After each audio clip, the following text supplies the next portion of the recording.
Welcome to the Sort of Sure podcast.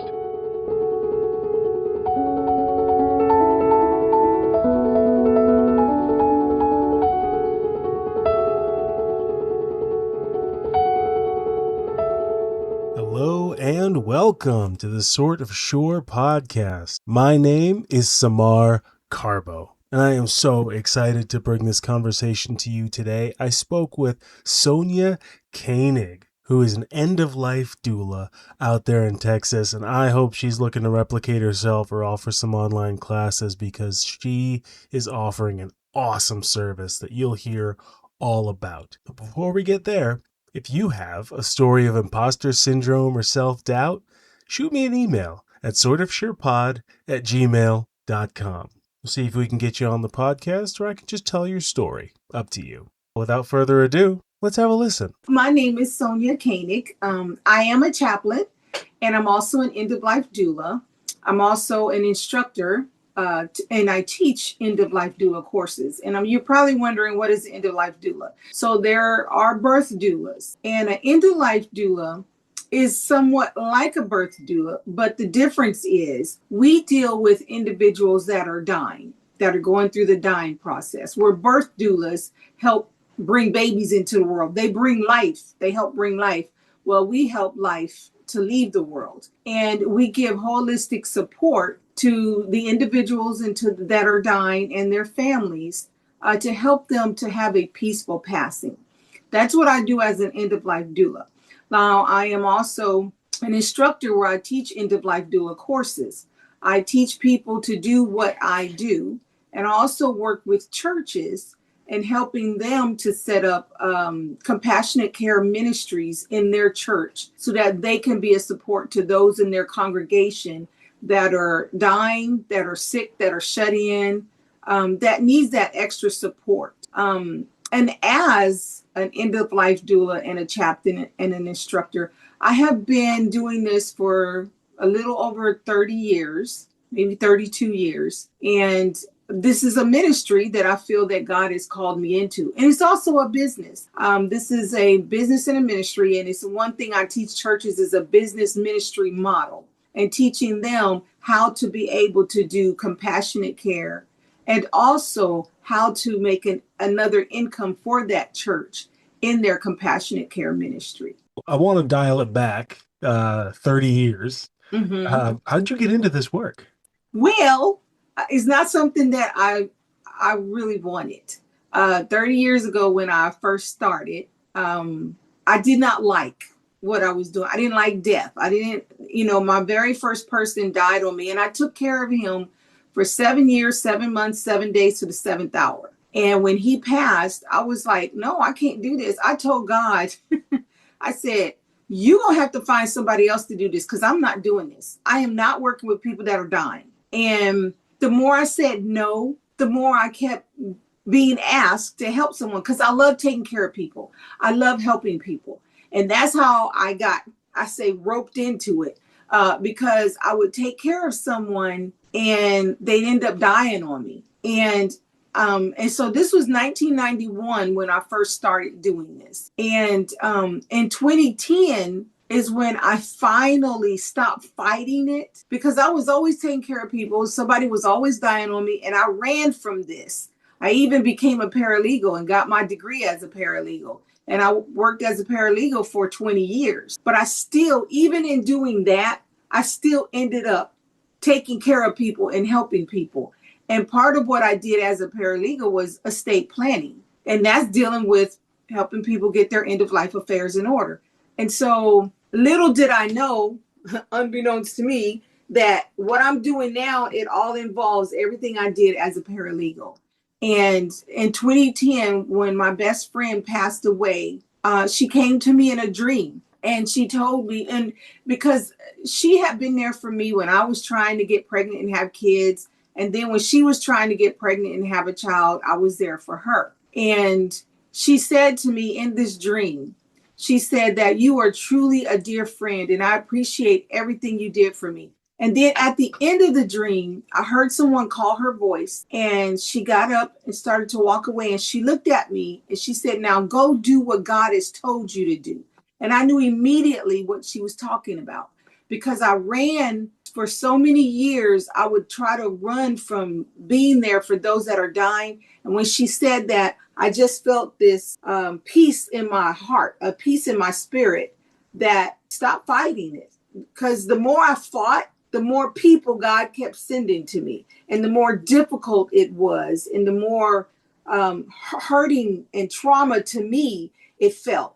But when I accepted what she said to me, now it has been, I love what I do. Now I don't want to do anything else but this, and I know some people say that that's so morbid, but it's not. For me, it's life because we're born, we live, we die. And so my whole premise is to help people to prepare for leaving this world. And when they leave the world, to make things easier, not just for them, where they can have a peaceful passing, but also to make it easier for their family so their family can grieve and not have to worry about trying to get their affairs, their end of life affairs in order and grieve at the same time. So, I mean, you spent 30 years doing this. You didn't want to get into it. Mm-mm. What are the downsides of this work now that you're in it, now that you love it? The downside is because I don't always get a steady income. I got bills to pay. This is a business and I got bills to pay. And I don't always, like I said, get that steady income, but I don't worry about that really because, like I said, God's compensation package is better than man's, and all my bills from my business get paid. Another downside would be when my boys were home, because now they're grown and gone, but I homeschooled at the same time. My husband and I both, we worked together in homeschooling our boys. And there were times when I had to go be with the client that was passing, and I couldn't be there to teach my boys, and my husband was there, thank God. A lot of times my boys went with me to my client's house. While I was there serving that client, my boys were right there with me. So they were involved. They saw what mama did all the time. Another downside is I get attached. I get emotionally attached to some of my clients. They become like family to me. And when they pass, I feel like part of my family just passed away, and I have to remember to take time for myself because I'm no good to my clients if I don't take time for myself. And when I get so emotionally attached to them and they pass away, I garden because I like to garden. And that's what helps me to ground myself, to release that death, because I like to garden. So I see it as this person passed away. Now I get to go outside and play in the dirt and bring life back through my plant, and another downside would be spending so much time with them. I had one client that passed away and I spent 75 hours with him. That was time that was taken away from my husband and from my boys. And I thank God for my husband, because there's a lot of times that he and I may have plans and I got to cancel because I got a phone call. Someone's dying or the family needs my help and I got to run to go help them. And that takes away from us. But he's very understanding and he gives me the space I need to be able to go serve other families. That's fantastic. Do you believe that you were prepared for this work in childhood, or just you were born this way, or what I do. brought you into it? I do believe that because as a child, I always wanted to take care of people, and I always wanted to do things to help people. And people have always been important to me, and I watched my mom help take care of people. My mother, she's not a nurse and she was never trained in what she does. But I watched her help cancer patients. I watched her help people in the church that were sick and dying.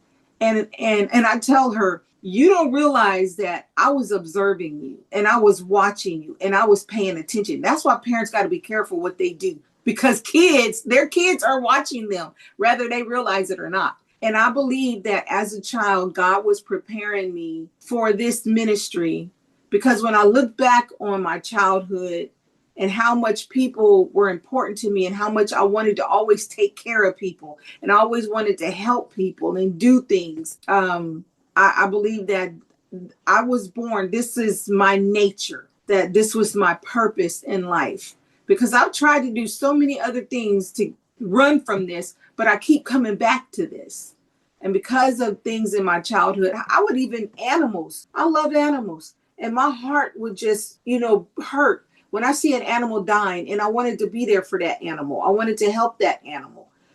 So I believe that death and helping those that are on their death journey has always been a part of my life. I just didn't know what it was until I got older. Matter of fact, I didn't even realize that I was a death doula or end of life doula until I guess maybe 2015, 2014 is when it was introduced to me and I never heard of it. And I was told, well, you do this all the time is what you do. And I'm like, oh, I don't know what that is. And so I went and got educated and trained in this area. And I was like, wow, this is pretty cool. Now I am very confident in what I do. And sometimes I get cases where I don't know what to do. So I just pray and I say, God, what is it? How do I do this? How do I handle this?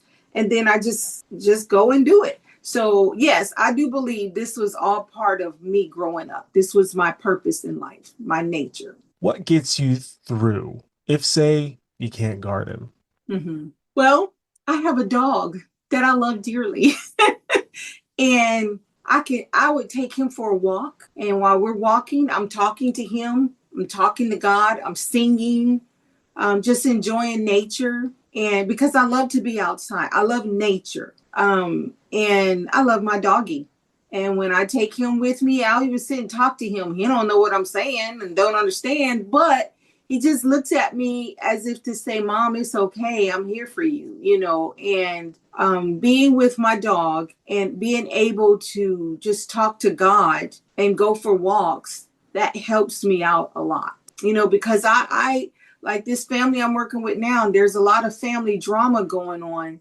And there are times I get very frustrated because of how people's behavior is. And I'm like, it's not about you. Your daddy just died, and you making this about you, and so in cases like that, when I have those type of moments, just being with my dog, finding a friend that I can confide in and just dumping on them. And when I finish, I feel so much better, because, I have a couple of friends that I can just dump on whenever I need to, and they'll listen. If I need advice from them, I'll tell them, hey, I need some advice here. Or if I'm just venting, I'll tell them, hey, I'm just venting right now. And they know, don't give me any advice. Don't try to fix it. Just let me dump.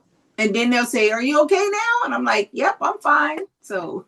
No, I love that. Now, there is a question that I kind of ask everybody. Mm-hmm. But if somebody was, at the very beginning of all of this and they have the same sort of doubts that you did, that this isn't the kind of life they want to live, or they don't feel qualified or what have you, what advice would you have for them? Well, I would ask them, why do you feel you're not qualified? Give me the pros and cons of why you feel you're not qualified. Because there are a lot of times now, like I said, I've been doing this for over 30 years, but there are times when I still feel like I'm not qualified. Different issues and different things would come up and I'm like, I'm not qualified. And just because we feel we're not qualified doesn't mean that we're not qualified. And so you just have to go back and evaluate, why are you feeling this way? Why are you doubting yourself? And go back and look at what you have done. And well, yeah, I did this and this worked out and I did this. And so don't give up, because I could have gave up many years ago. And if I had have given up, I would have missed out on being a blessing to so many families and helping so many people make that peaceful transition, and helping husbands that were not very good husbands and not very good fathers, but helping them to process that although you felt like you were not good because you were alcoholic, because you were a drug addict, but what are some of the good things that you did do?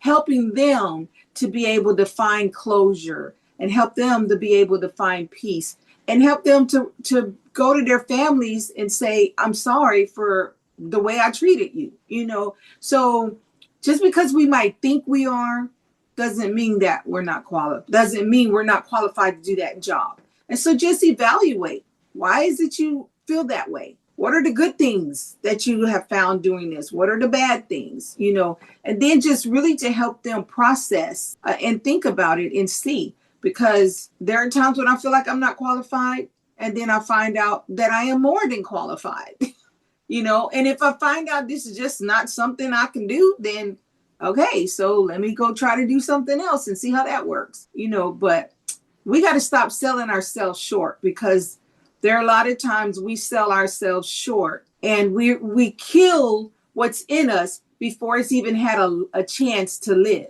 You know, Rome wasn't built in a day. And so you got to give it some time to really see if this really is what you are to do or not. I love having you professional speakers on the show. Make my job so easy. So I've got one final thing. It's sort of a free for all. Is there anything that we haven't mentioned yet that you would like to mention on the podcast? Yes, people, you don't have to fear death. It is very important that you think about your death and to get your end of life affairs in order. It makes it so much easier on your family when you have taken the time to make the last final decisions for yourself that you can make. And I say this because right before Thanksgiving, I worked with another family in a church where there was an unexpected death. And there's a class that I teach that's called More Than a Casserole. And this lady attended this class. And in this class, we teach them how to get their end of life affairs in order so that they can teach people in their church how to do that.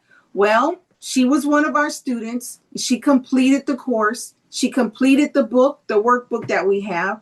Well, she passed away right before Thanksgiving. And her family they didn't know what to do in planning things for her and preparing.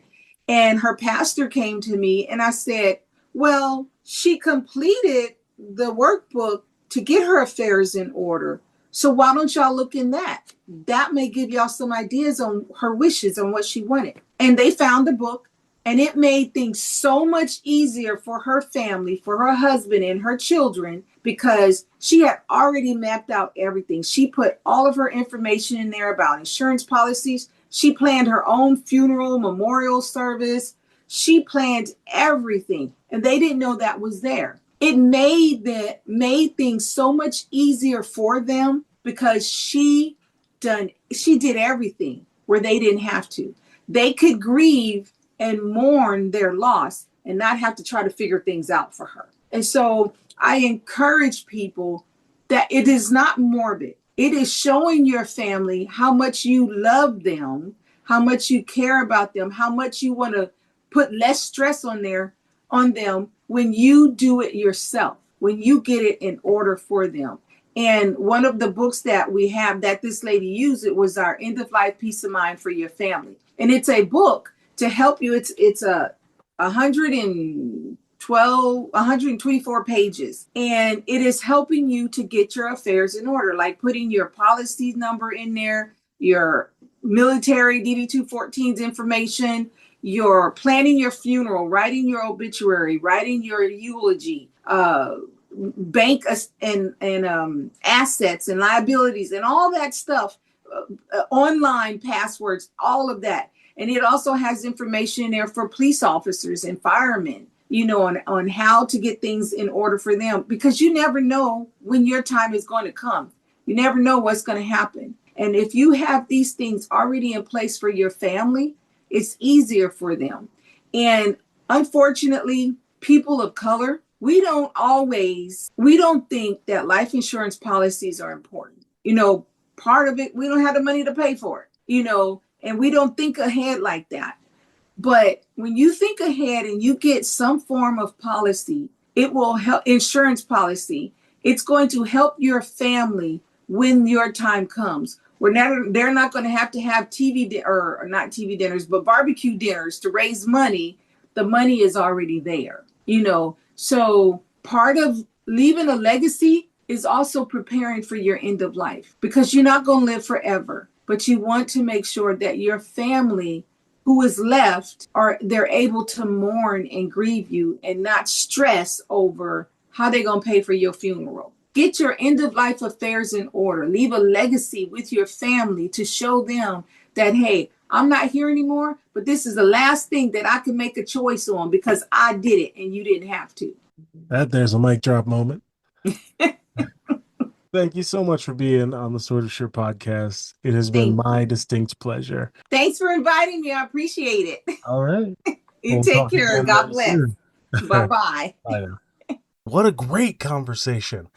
Love having Sonja on. Just might do that again.